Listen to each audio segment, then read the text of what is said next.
Buenas, mi nombre es Hernando Budelo y soy quien hoy va a presentar el tema de centroides y momentos de inercia. Antes de empezar a ver los ejercicios hay que explicar qué es un centroide y qué es un momento de inercia. Por ejemplo, un centroide es el punto, bueno, hay dos tipos de centroides o que serían los dos que nos van a servir en este caso, que serían los centroides triangulares y los centroides cuadrados rectangulares. ¿Qué pasa? Que el punto medio de un centroide rectangular es, bueno, en norma general es justo el centro de la figura, pero ¿qué ocurre? Que en un triángulo no se puede apuntar directamente al centro, o al menos no al ojo, como se puede con un cuadrado, porque muchas veces sus medidas no son claras. Entonces, ¿qué hace? Se parte desde la punta, desde el centro de un ángulo, ¿sí? Desde una arista hasta el extremo opuesto de los catetos, como podemos ver en el ejemplo. Ahí podemos ver un centroide triangular. En un centroide cuadrado rectangular es partirlo en mitades y justo el punto será el centroide. El centroide también nos sirve, hablando de la vida diaria, para el balanceo, porque justo en ese punto, que sería el centroide de un cuerpo, no tiene que ser específicamente una figura. Mientras más compleja la figura, lógicamente será más difícil hallar el centroide. Si ponemos la figura justo encima de un alfiler, en ese punto el centroide, la figura plana o en 3D, caso de que se pueda hacer en 3D, queda total y completamente balanceada justo encima de ese punto, con dos ejemplos que yo daré al final. ¿Qué es el momento de inercia? El momento de inercia es justo el punto, es justo, digamos, el centro, el sitio donde un cuerpo tiene, digamos, cierta resistencia según su masa al giro. El momento de inercia es justo ese momento, es justo ese punto donde él gira según su masa o qué tanta resistencia pone al momento de girar. Este es el primer ejercicio que veremos. Como expliqué al principio, nos iba a servir los centroides triangulares y rectangulares cuadrados. Por eso cogí un ejercicio sencillo, didáctico, en el cual podemos ver cuáles son las características que determinan qué tan complicado o qué tan sencillo será un ejercicio, valga la redundancia. Empezamos aquí. ¿Qué tenemos? En este centroide tenemos tres figuras. La 1, que será el total, es decir, el cuadrado completo. La figura 2, que es un rectángulo en la parte superior izquierda. Y la 3, que es un triángulo. ¿Qué ocurre? ¿Por qué la primera figura, es decir, la completa, está en positivo y la figura 2 y 3 están en valores negativos? Porque la primera, la 1, es el valor completo de la figura si estuviera en una sola pieza.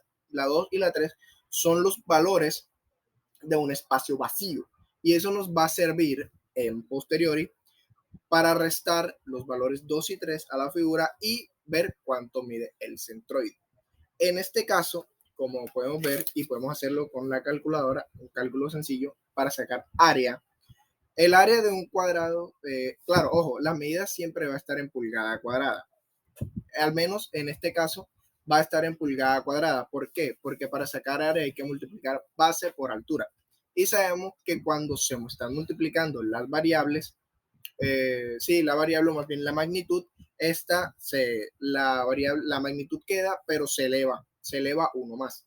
Y como sabemos que tenemos pulgada y tenemos que sacar base por altura, lógicamente va a quedar como pulgada cuadrada. Entonces, ¿qué tenemos? Como base tenemos 12 pulgadas. En la calculadora van 12. Y tenemos 9 de altura por 9. Y ahí nos da la cantidad, nos da 108. Ya tenemos la primera. Entonces, ¿qué pasa? Tenemos la segunda figura. La segunda, para sacar la segunda hay que hacer exactamente lo mismo que en la primera, porque simplemente es una figura más. Es decir, sería 6 por 3, 18. Pero ojo, 6 por 3, 18 pulgada cuadrada a negativo. ¿Por qué? Porque es un vacío y es una cantidad que se le va a restar después. Ahora, continuamos con el área para el triángulo. En el área del triángulo, al no ser un cuadrado perfecto, no se le puede sacar simplemente base por altura.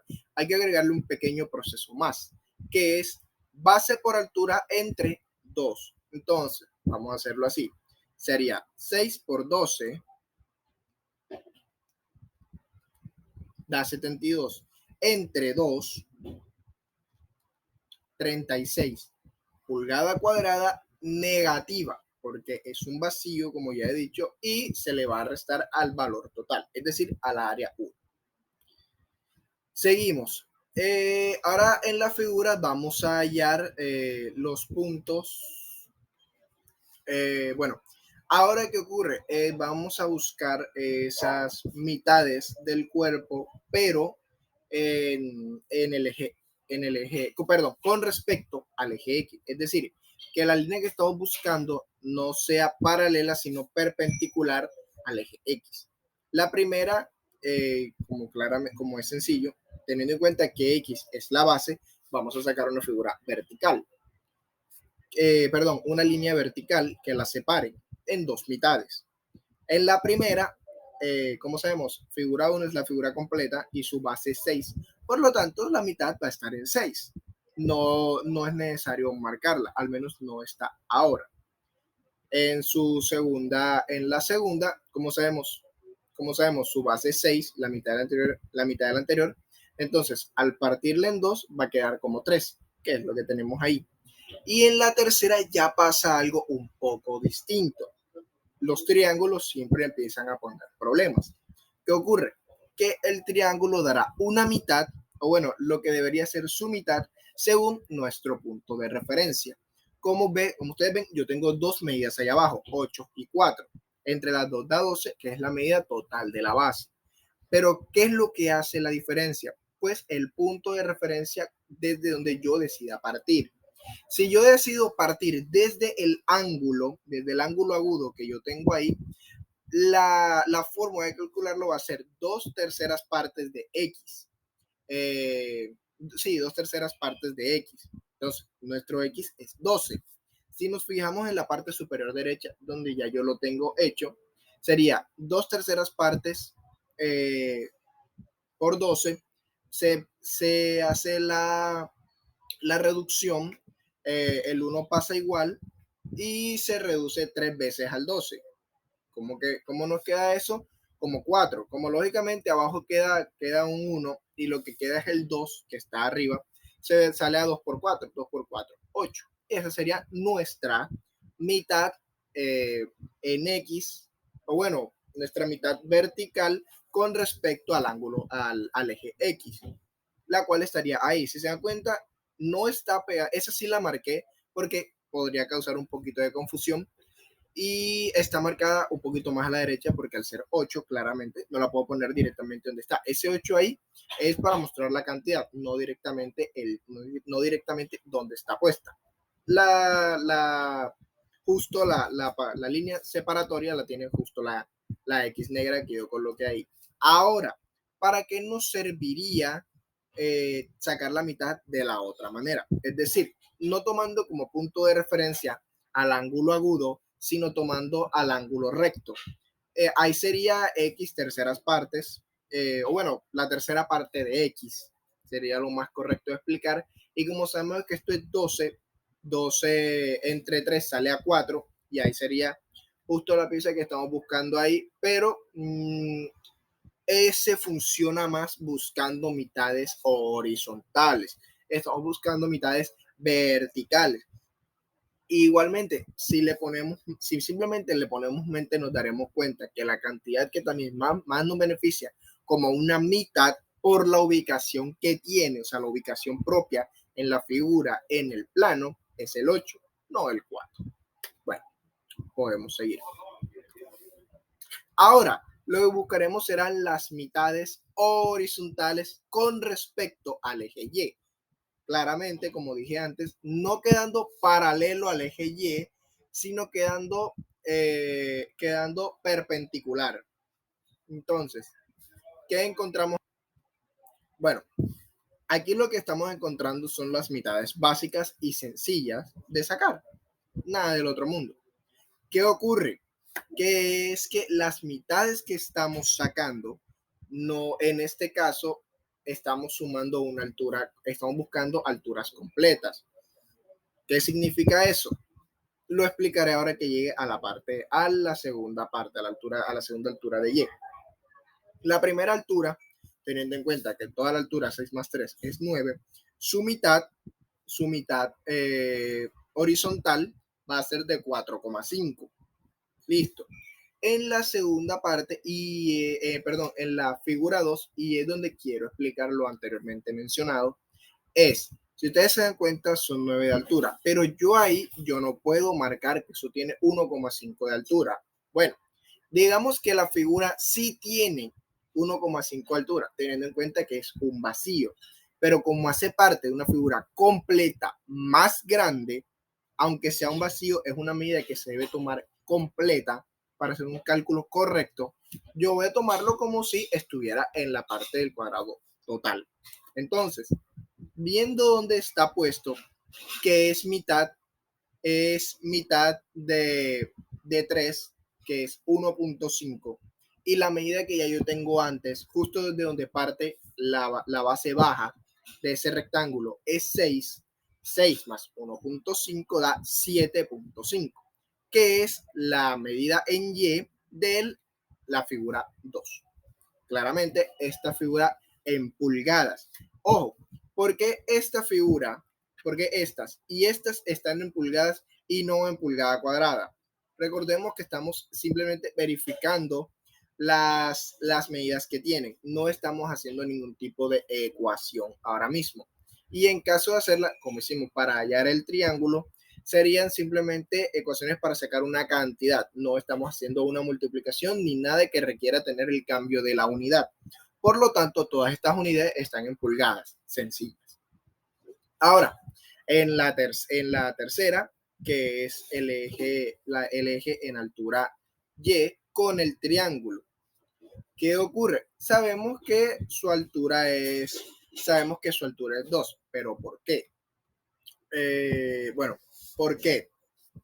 Porque, como ya habíamos mencionado antes, uno también tiene que decidir, al menos visualmente, qué parte le puede funcionar más a uno.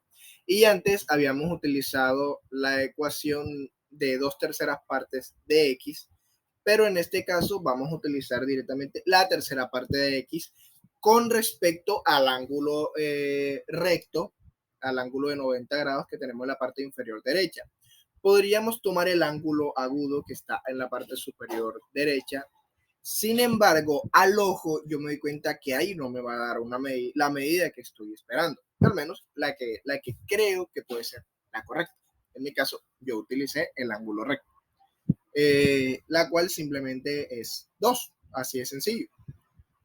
Ahora hay que tener en cuenta algo. La medida que estamos tomando ahora para hallar esa mitad vertical, perdón, esa mitad horizontal en ese triángulo, ese 2 que yo tengo ahí, es porque yo no estoy utilizando los 12 como si fuera una base completa.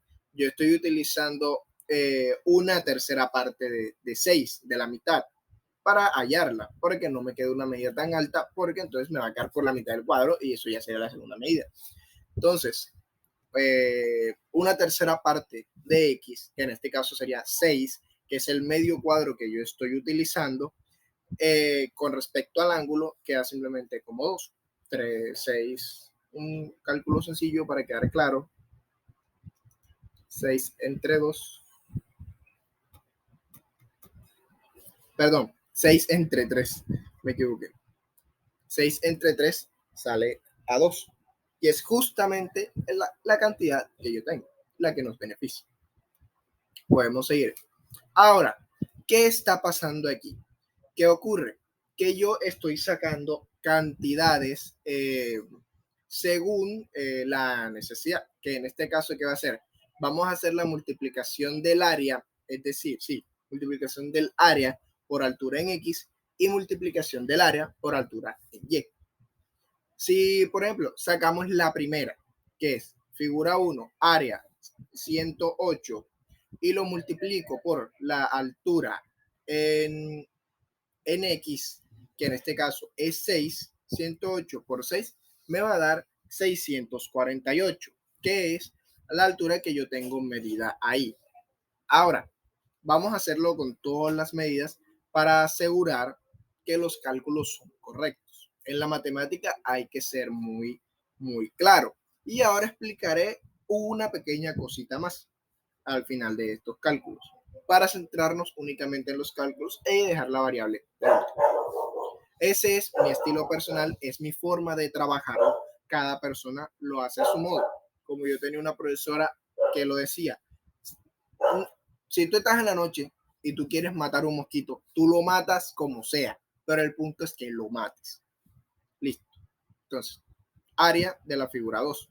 Sabemos que es menos 18 negativa porque es un vacío que está multiplicando a 3. Menos 54. Se comprueba que el cálculo es correcto.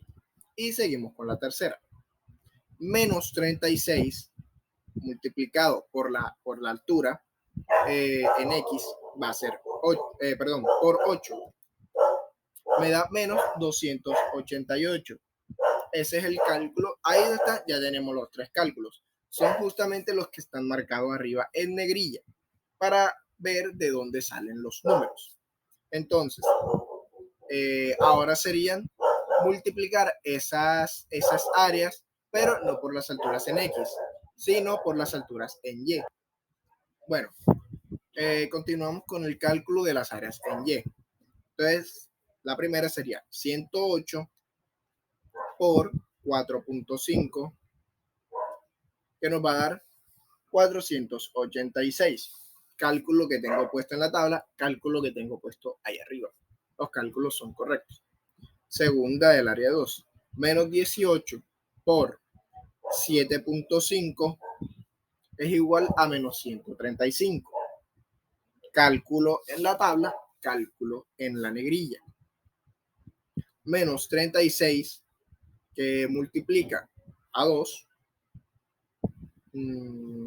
multiplica a 2 igual a menos 72.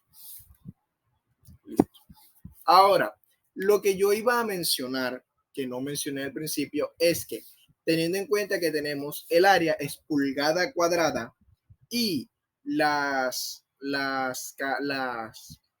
alturas, tanto en X como en Y, son pulgadas sencillas, es decir, pulgada 1, al yo multiplicar una pulgada cuadrada por una pulgada normal, la pulgada se mantiene, pero el exponente se le suma 1. Es decir, queda como pulgada al cubo.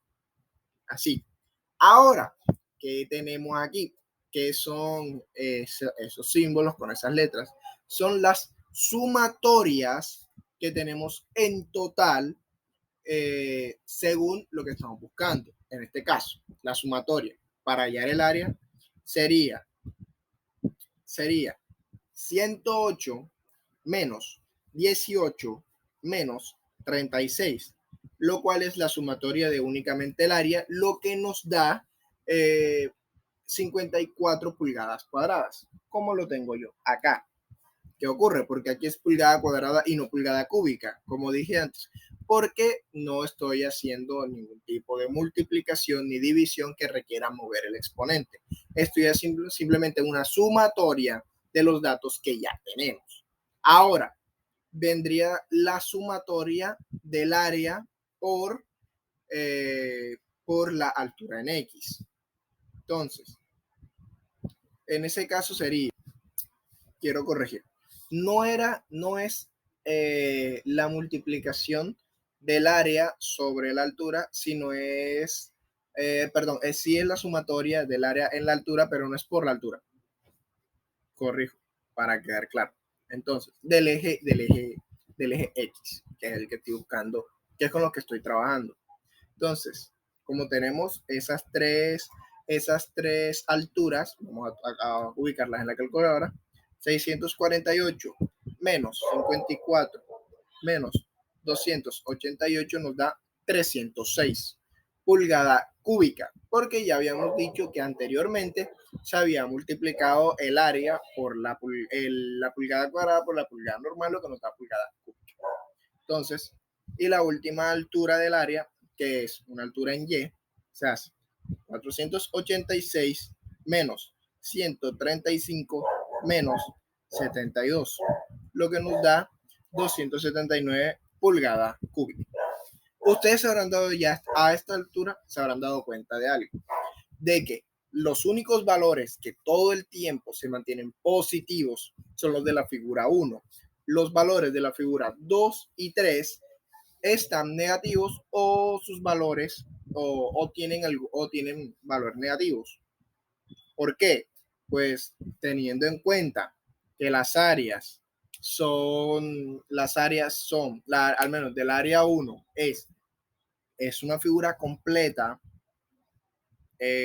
nos da valores positivos. En la área 2 y 3 estamos teniendo vacíos en la figura, lo que causa valores negativos. Y lógicamente, al tener valores negativos y multiplicarlos, nos va a dar valores negativos. Y tú dirás, pero entonces, ¿por qué la sumatoria de la altura y de la altura X no me da valores negativos si yo estoy trabajando con vacíos? Porque es que esas cantidades que yo te estoy dando no son, o sea, pertenecen a la figura, pero ya no como un vacío. Es lo que le restaste a la figura. Y por eso los valores que nos dan son valores positivos. Es decir, el espacio que debería tener positivamente la figura. Estas ya son ¿cómo decirlo? La ecuación final para determinar dónde va a quedar el centroide. Y se lee de la siguiente manera. La forma correcta de decirlo sería, al buscar, por ejemplo, el centroide en X, sería la sumatoria de A con subíndice X y sobre la sumatoria de las AES, de las áreas, lo cual nos va a dar igual 306 pulgada cúbica. Es importante en este caso, porque en este caso sí hago énfasis en la pulgada, porque al estar trabajando una división donde no voy a tener más datos que los que estoy colocando inmediatamente, puedo cometer el error de que al final la variable o la magnitud yo la vaya a cambiar. Es decir, el exponente de la magnitud que estoy manejando, que en este caso es pulgada. Entonces sería 306 pulgada cúbica sobre 54, que es pulgada cuadrada, nos va a dar 5,666 periódico infinito, pulgada normal. ¿Por qué pulgada normal? Dirás, porque al ser una división y ya no una multiplicación, ya yo no voy a sumar los exponentes, voy a restarlos. Y como lógicamente 3 menos 2 es 1, queda como pulgada normal. En la Y es lo mismo. Es la sumatoria de las AES Y sub I sobre la sumatoria de las AES, que en este caso sería 279 pulgada cúbica sobre 54 pulgada cuadrada, lo que nos va a dar 5,16666, etcétera, pulgada normal. Esa es la manera en la que medimos, y teniendo en cuenta los puntos que ya tenemos, el centroide preciso de la figura sería este. Y tú dirás, pero eso a mí, ¿cómo lo puedo aplicar en el plano físico? Tomen una regla, tomen una regla grande o tomen, no sé, una libreta, un libro, algo que tenga alguna forma. Y al menos con la manera en que yo expliqué, ustedes ya podrían hallar el centroide. Hacer algo cómico, un truco con amigos, que es que ya sabiendo dónde está el centroide, ustedes cogen un alfiler, una punta, un clavito, lo que sea, por muy pequeño que sea, si queda ubicado justo en ese punto, el cuerpo queda elevado. ¿Por qué? Porque queda en equilibrio. Cuando un cuerpo queda en equilibrio es que sus fuerzas se están restando mutuamente. Entonces, como ya no tiene más masa a la derecha que a la izquierda, ni arriba que abajo, la figura queda completamente estática y elevada, lo cual hace a su vez énfasis en, lógicamente, la materia que estamos presentando, que es estática. Como podemos ver estos dos ejemplos que tengo, que es donde hay un muñequito que no es un cuadrado, no es un triángulo, no es un círculo, es una figura compuesta de figuras, lo cual hace complejo el asunto, pero demuestra lo que digo. Si hallan el punto, el centroide de la figura y le colocan algo tan pequeño como esa puntilla, queda elevado. Lo mismo con el otro que tenemos acá. Ya ahí entra más un tema en torno a física, pero centroide también, digamos que podría caber ahí, que es pues su centro de gravedad. Un centroide es un centro de gravedad. Ahí lo podemos tener. No hay más masa de aquel lado, no hay más masa de este lado, por lo tanto, la figura puede quedar completamente estática y elevada en el sitio en el que está.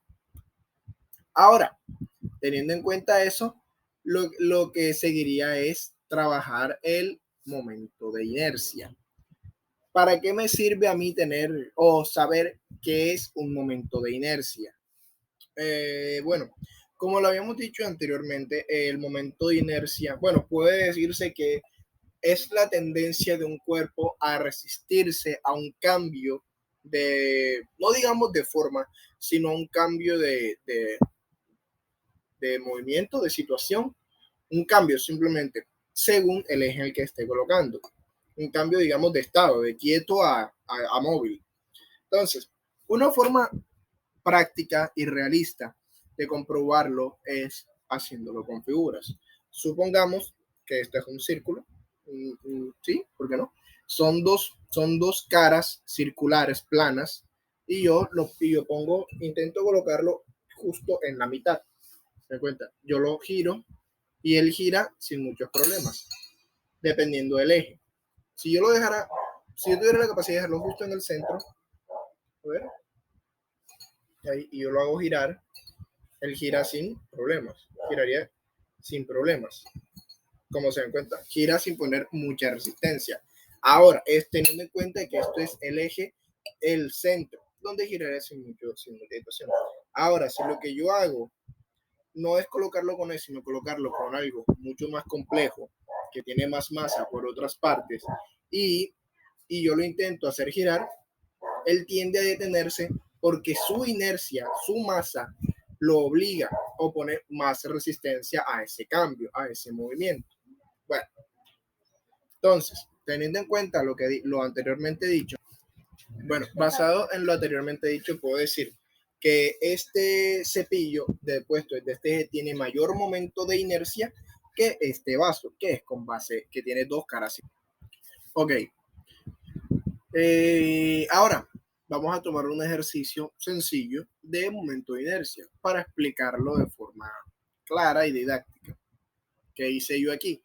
Los espacios vacíos que yo tenía, yo los integré a la figura que yo tenía antes y me quedó el rectángulo perfecto. Las divisiones, las divisiones normales. Y esas son las fórmulas que yo voy a aplicar, que serían, que sería para sacar inercia de X es igual a 1 sobre 12 base por altura al cubo, y para sacar la inercia de Y es 1 sobre 12, ojo, en este caso rota, 1 sobre 12 altura por base al cubo. Entonces, si lo hacemos en la calculadora, tal y como lo marcamos ahí, sería, paréntesis, 1 sobre 12 que multiplica a 12, porque en este caso estamos haciendo el primero, que multiplica a su vez a 9, que en este caso es la altura, al cubo. Lo que nos da 729 pulgadas, pulgadas a la cuarta. ¿Por qué a la cuarta? Porque, como ya lo habíamos dicho antes, una pulgada va al cubo, una pulgada es sencilla, y si yo hago esa multiplicación, el exponente se le suma el exponente anterior, que en este caso de la pulgada normal el exponente es 1 y tenemos pulgada cúbica, entonces sumarse queda pulgada a la cuarta. 729, que es lo que nos da el momento de inercia en X. Ahora, para sacar el momento de inercia en Y, es 1 sobre 12 que multiplica a 9, que en este caso es la altura primero, que multiplica a 12, que en este caso es la base, sin ignorar que este último es al cubo, lo que nos da 1296 pulgadas a la cuarta. Bueno, esto fue simplemente momento de inercia. Fue un ejercicio muy sencillo, es un tema, estos temas sirven más que nada como base para temas que van a venir posteriormente, pero en sí son temas que se pueden ver de forma sencilla. Y bueno, eso es todo. Soy Hernando, con Corbatín. Que tengan un excelente día.